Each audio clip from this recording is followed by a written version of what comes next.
del Servicio Nacional de Reforma Agraria, número 1715.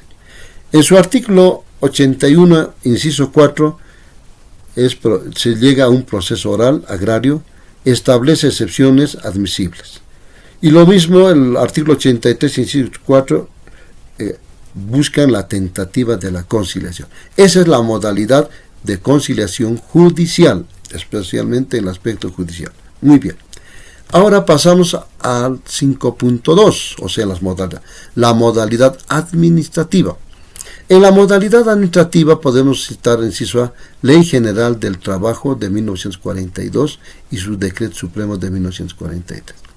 En su artículo 105 al 113 y 149 al 158 en la Ley General del Trabajo, la conciliación y arbitraje está a cargo del Ministerio de Trabajo, Inspector de Trabajo, Inspector General del Trabajo. Ellos pueden llevar adelante la conciliación, o sea, realizan el rol de conciliador.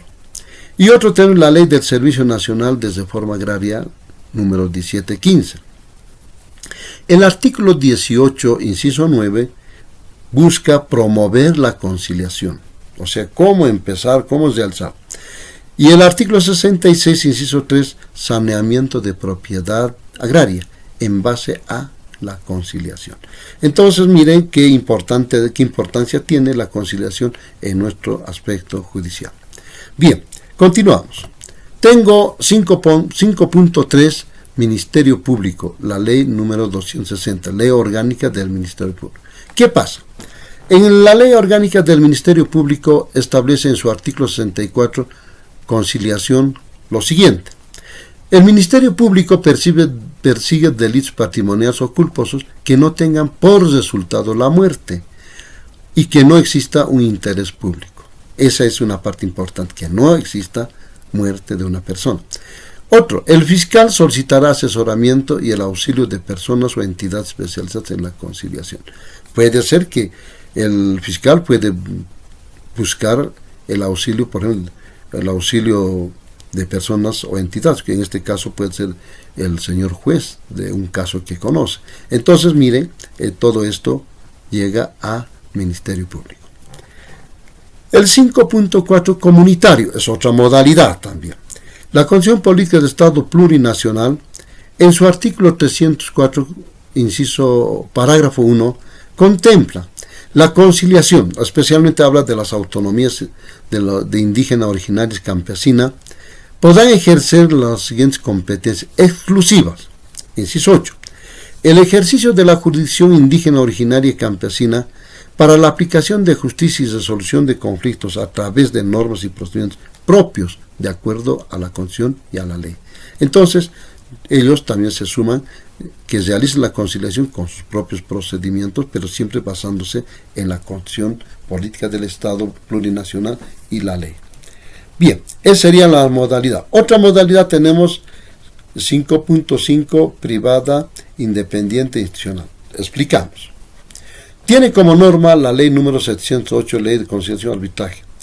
¿Qué significa o qué induce? Reconoce la existencia de centros especializados en conciliación. Lo primero. Ahora vamos a desglosarlo en inciso A. La ley número 708 en cuanto a la conciliación podrá ser conciliador toda persona natural que goza de capacidad de obrar y no tenga condena judicial. O sea que las personas tienen que ser propiamente muy idóneos, muy capaces. El artículo parágrafo 1, en este artículo, establece personas jurídicas constituyen administradoras de conciliación y arbitraje en las siguientes modalidades. O sea, en este caso sería centros de conciliación y arbitraje y centros de arbitraje. Eso contempla en un artículo de la ley 708. Inciso B. La Ley Orgánica de Municipalidades, en su artículo 14, dispone todos los conflictos serán sometidos a la ley número 708, o sea, de la ley de conciliación y arbitraje. La aceptación de la ley de arbitraje implica renuncia a la vía administrativa. Cuando uno va a la vía de conciliación, es renunciar a la vía administrativa. Eso es muy importante. Inciso C.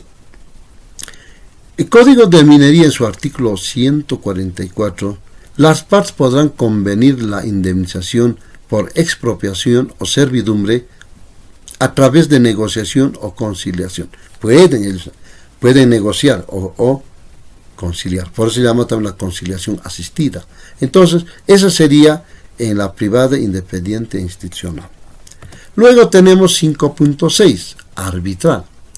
La ley número 708 manifiesta: el artículo 39, parágrafo 1, señala el arbitraje es un medio alternativo a la resolución judicial de controversias entre partes naturales o jurídicas, públicas o privadas, nacional o extranjeras, cuando no está prohibida por la Constitución, por el Estado y la ley, ante el árbitro único o tribunal arbitral, pudiendo ser un arbitraje institucional ad hoc. En su parágrafo 2, el arbitraje, siempre en el artículo 39, el arbitraje ad hoc es no institucional.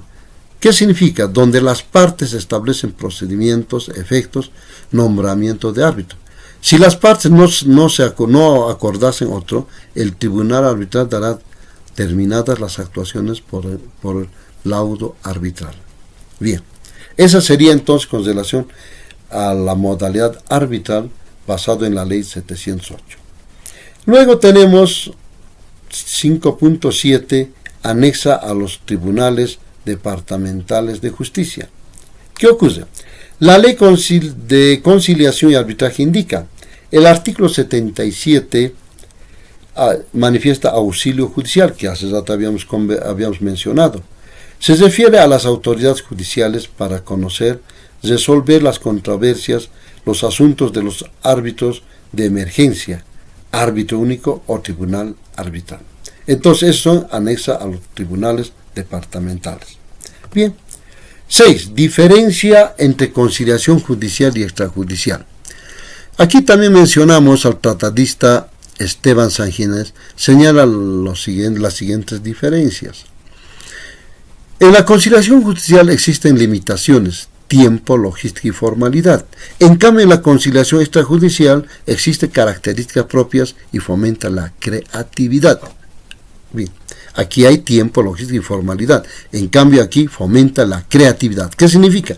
Que en la conciliación extrajudicial las partes buscan, se ingenúan o procuran dar soluciones o fórmulas de soluciones para llegar a una solución de la controversia. Vayamos ahora a la conciliación judicial. Aquí, por ejemplo, podemos indicar lo siguiente. Se manifiesta a nivel de solución. El proceso judicial busca enfocar las pretensiones planteadas en la demanda. O sea, busca prácticamente buscar de manera específica las pretensiones o los intereses de las partes. En cambio, en la conciliación extrajudicial, inciso A, también existe nivel de solución. La conciliación extrajudicial centra resolver el problema que satisfagan los intereses y necesidades de las partes. Entonces, aquí procuran dar o satisfacer los intereses y necesidades de las partes. Bueno, ahora inciso B, criterios de solución. En la conciliación judicial busca interpretar y aplicar la norma correspondiente para soluciones del conflicto. O sea, se basa en la conciliación judicial en base a las normas. En cambio, en el inciso B, criterios de solución, existe un marco amplio que garantiza la legalidad de los acuerdos sin necesidad que sea la norma las que los respalda. O sea, aquí vienen a la sana crítica. Inciso C, contexto. En el proceso judicial se sigue una orientación entre adversarios o confrontación. O sea, deben llegar en su momento a exponer el interés o la pretensión que tienen. En cambio, en la conciliación extrajudicial tenemos el inciso C, el contexto. Se persigue una orientación de negociación, ambiente de cooperación. O sea, ambos buscan de manera cooperativa, de manera integrada. Inciso de personajes. En la conciliación judicial, quien asume el rol de conciliador, interviene el señor juez. En cambio, en la conciliación extrajudicial, intervienen personajes. Por ejemplo, podemos decir de manera un poquito específica, interviene el conciliador idóneo. No necesariamente tiene que ser el juez, sino una persona que tenga pues mucha idoneidad, que sea una persona muy respetuosa y sea ético. Entonces, esa es la diferencia que existe entre la conciliación judicial y extrajudicial, que lo da a conocer de manera muy ordenada el tratadista Esteban Jiménez, que señala en el documento elaborado propiamente por este señor tratadista. Entonces, esa sería la conciliación judicial. Para nosotros, prácticamente, la conciliación es muy importante. Bueno, les quedo muy agradecido por la atención prestada. Quizás ha sido muy precisa, muy concreto estos temas, pero es muy necesario. Les quedo muy agradecido por la atención prestada, señores universitarios. Espero que con esta orientación tengan un poco más de conocimiento y ustedes, en los temas que los vamos a impartir, pueden ustedes un poquito más ampliar su conocimiento. Muchísimas gracias y hasta la próxima clase. Muchísimas gracias. Buenas noches.